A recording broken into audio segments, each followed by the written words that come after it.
I'm not going to lie to the Australian people or mislead them. I might just hold you to that, Peter. It's been a big few days for the opposition leader, who's clearly picked the hill he's prepared to die on, as his No Guy campaign kicked off in Alice Springs. I started this video after seeing Dutton's first Alice Springs press conference, where he stood alongside Sky News' favourite baker. The guy who owned the bakery, Darren Clark. Darren Clark. The owner of that bakery, Darren Clark. Darren Clark. Darren Clark. Once again, Dave Clark joins us. Dave. Dave, thanks so much for your time. You own a bakery there in Alice. Darren Clark there. We'll see you soon, Darren.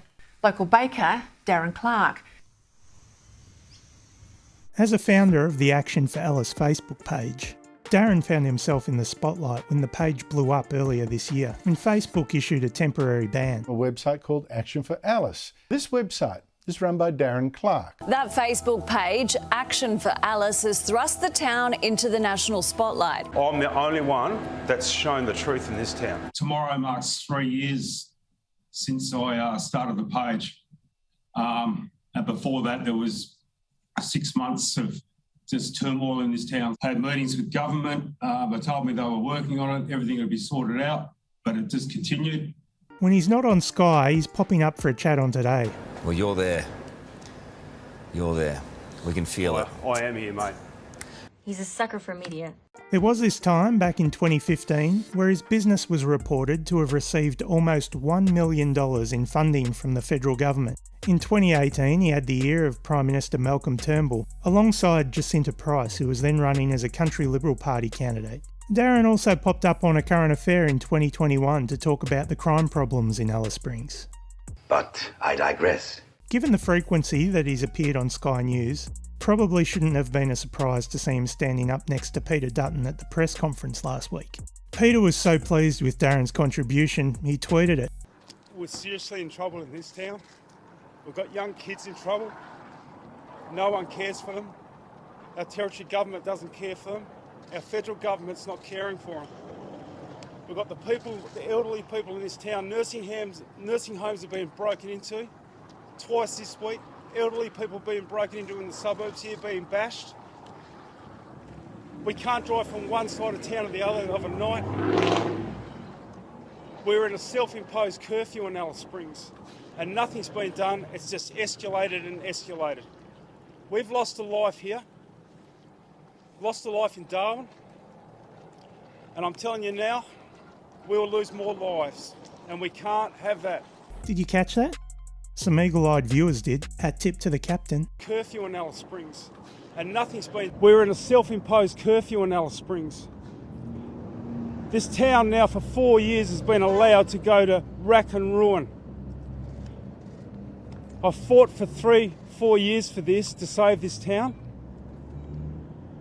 And nothing's been done, it's just escalated and escalated. For 4 years. 4 years, he says. Now, it's probably fairly obvious why Dr. No would want to have that part edited out. While Dutton and his friends may try to pitch the problems faced in Alice Springs as things that have only popped up in the last 6 months, these aren't issues that have only sprung up overnight. As Darren says, 4 years. The Coalition were in a position to take action for more than 3 of those 4 years. But what did they do? Well, as the Secretariat of National Aboriginal and Islander Childcare point out, the Coalition cut more than $500 million in funding to Aboriginal and Torres Strait Islander services, and another nearly $80 million to Aboriginal and child family centres that supported vulnerable children and families. But there's more. There are stories that we've heard today as we've walked the streets about the dysfunction, the desperation of young Indigenous kids who are being sexually assaulted still on a regular basis. That hasn't stopped. We need to have an understanding of what it means to take kids who we know are being sexually abused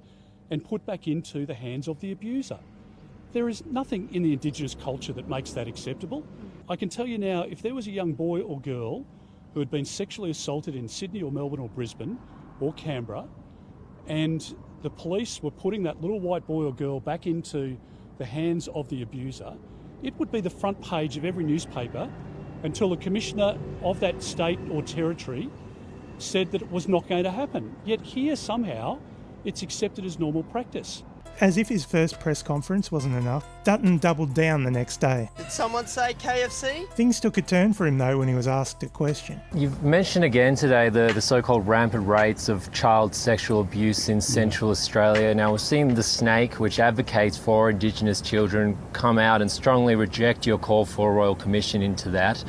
They've labelled it an uninformed approach. Why do you think those kind of peak bodies are rejecting those calls by you, and what evidence do you have that there is this so-called rampant child sexual abuse occurring in remote Central Australia? Well, with respect, that's such an ABC question. An ABC question? Asking for evidence to back up a claim is an ABC question? That really should be the standard then, shouldn't it? For comparison, I wonder what a Sky News question is. Give me a break, man. Do you live locally? Do you speak to people on the streets? Do you hear what it is they're saying to you? Do you believe... I live locally. You live locally. You don't believe there's any problem here? OK, we've got to leave that there because we're going to our break. That was live from Alice Springs, Opposition Leader Peter Dutton. Interestingly, the ABC cut away just as things were getting spicy. Not surprisingly, Sky News have been happy to flog most of what followed. You live locally. You don't believe there's any problem here? No, I'm asking you, what evidence do you have that there Well, is? I've spoken to the police and the social workers, some of whom are out on stress leave at the moment because of the scenes that they've endured. They have kids taking them back into homes where they've been sexually assaulted and 6-year-olds grabbing onto their legs, screaming not to be left there. So they're the people who are on the front line. I don't know what the academics are saying. I don't know what the bureaucrats are saying. I can tell you, though, what the human experience is on the front line. And if the ABC and others don't see fit to report that, then frankly, I think it reflects more on the ABC than it does on the locals here. And I don't think you're doing your job if you're denying the reality of the circumstances on the ground. Again, not surprisingly, Sky hasn't included the conclusion of the exchange, where Dutton is once again asked to provide evidence to support his claims. Of the circumstances on the ground. I'm not denying a reality. I'm asking you, what data are you using to support your claims here? You're speaking to... I've answered that question, so if there's a more sensible one, I'd be happy to take it. Sorry. Without actually answering the question, Dutton states that he has answered it and he pushes on. Look, I haven't seen anyone suggest that there isn't a crime problem in Alice Springs. According to the data from the Northern Territory Police, there clearly is. Remember, Alice Springs has a population of just under 26,000 at last count, which should give these numbers some context. The problems are complex. They're not going to be solved in a YouTube video. And they definitely aren't going to be solved by politicians flying in and out of Alice Springs to use it as a prop for their own political agenda. Now, if Dutton was to have just focused on crime, his Alice Springs excursion may not have generated as much controversy, but he didn't. Young Indigenous kids who are being sexually assaulted still on a regular basis, of what it means to take kids who we know are being sexually abused and put back into the hands of the abuser. Here, somehow, it's accepted as normal practice. So here's the thing, as much as the crime rate in Alice Springs is increasing, there's no evidence to support Dutton's claims here. Snake have addressed Dutton's claims before, and have provided data to refute them. Snake have noted that children are being removed from family at an unacceptable rate, but they highlight that neglect is by far the higher reason for removal. Snake have invited Dutton and Price to meet with them for an evidence-based discussion on the issues. However, that invitation has not yet been taken up. Perhaps understandable given that the organisation has stated that years of failure to invest in and reform early childhood, child protection and family support systems is leading to a devastating impact upon the community. Did I mention that Dutton was a member of the government that cut hundreds of millions of dollars in funding to the Aboriginal and Torres Strait Islander services, including to child family centres? As the ABC noted, Dutton has quite often gone to this well. So this is something that Peter Dutton brings up quite regularly around abuse of Indigenous children, and he's often reprimanded by experts in this area who believe that he's using this as somewhat of a political football. Now, today he was asked what sort of data he had to support his repeated calls for a Royal Commission into sexual abuse of Indigenous children, and he became quite irritated presented with the question, and both he and Jacinta Nampagimpa Price spoke on the issue, but they didn't actually provide data or figures that are informing these calls. They used anecdotal evidence. Now, it's important to note here that the Northern Territory has very strict mandatory reporting laws when it comes to abuse of children, and some of the examples that Senator Price spoke about should have been captured under those laws in particular. But this is something that comes up quite often with Peter Dutton. It's an issue that he revisits regularly. It's something that experts have warned him in his approach to, including the peak body for Indigenous children, the Secretariat of National Aboriginal and Islander Childcare. We also heard from members of the local Aboriginal community on this. One of those people is Graham Smith. He's the chair of the Luratipa Aboriginal Corporation. That's a group that owns several businesses in Alice Springs and says it contributes around $20 million annually to the local economy. Mr Smith says he's been trying to get a meeting with Mr Dutton but has been unsuccessful, and he believes that the only reason Mr Dutton is in Alice Springs is to use the situation there as a platform for his no campaign. Now, that's something that the local Arende community and the local mayor, Matt Patterson, have said they don't want to happen. Now, Mr Dutton's office have provided the ABC with some statistics on crime in Alice Springs. However, none of those statistics refer to child abuse. We are yet to hear if he's planning to come forward with any official evidence or empirical data that back up his repeated claims. Here's Senator McCarthy reminding Dutton and Price of their obligations under Northern Territory law. The first thing I would say to Opposition Leader Peter Dutton is this. It is a very serious allegation to raise the abuse of a child, and a serious allegation to make that a child is being returned to an abuser.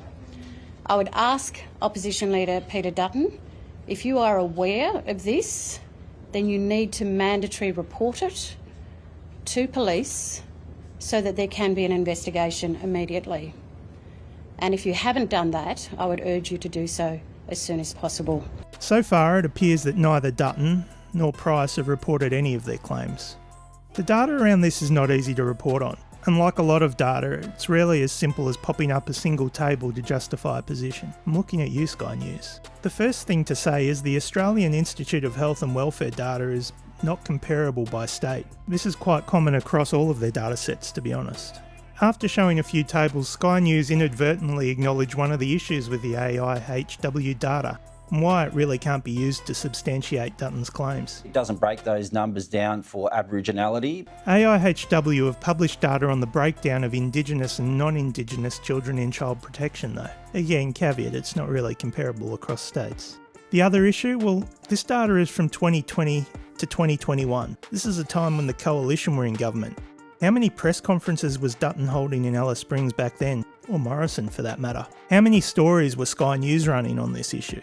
Catherine Little, CEO of Snake, was also interviewed on ABC Radio, providing further information to refute Dutton's claims. It's worth listening to. Peter Dutton says young Indigenous kids are being sexually assaulted on a regular basis in Alice Springs.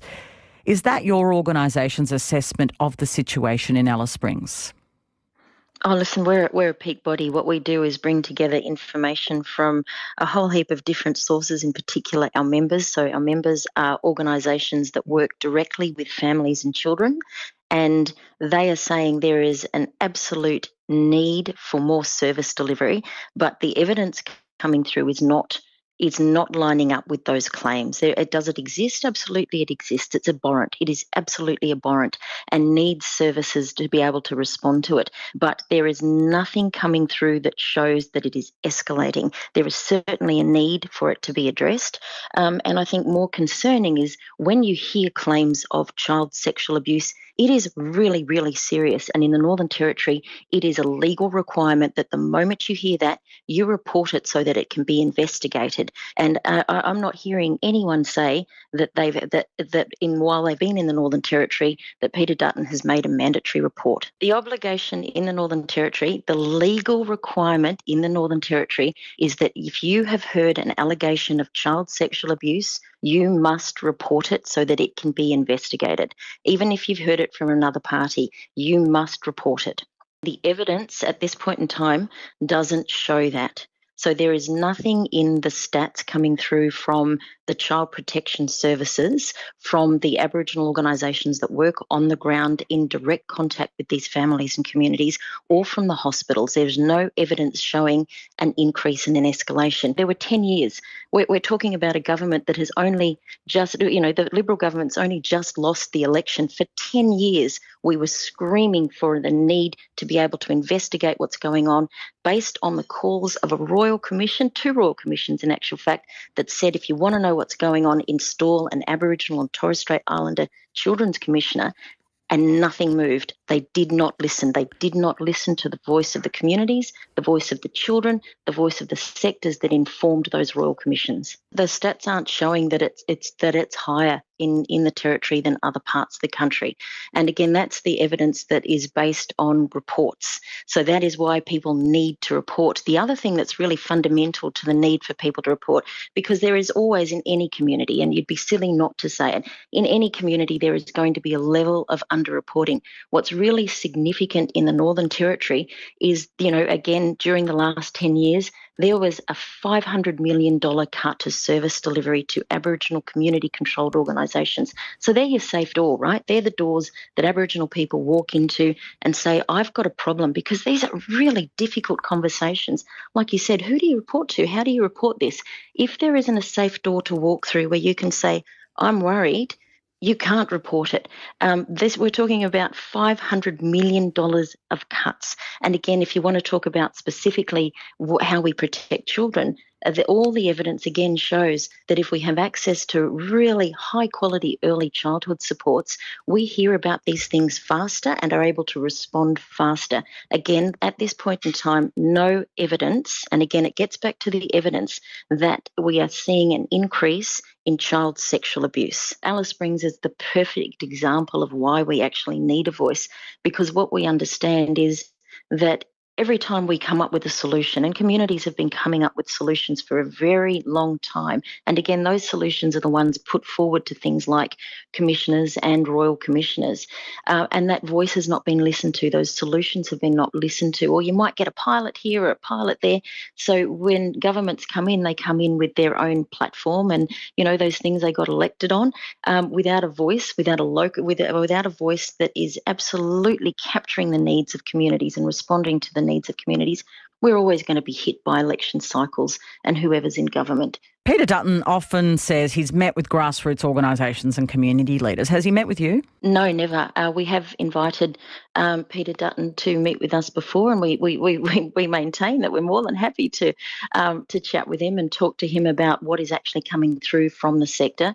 Our understanding is, in Alice Springs, Mr Dutton didn't meet with any of the Aboriginal community-controlled organisations, not even Luratupa, which is the traditional owners, or Congress or Tunganjira, or any of those of those organisations that have direct contact with Aboriginal children and Aboriginal families. Appearing on Insiders, Jacinta Price was repeatedly asked about the claims and whether or not they'd reported them to police.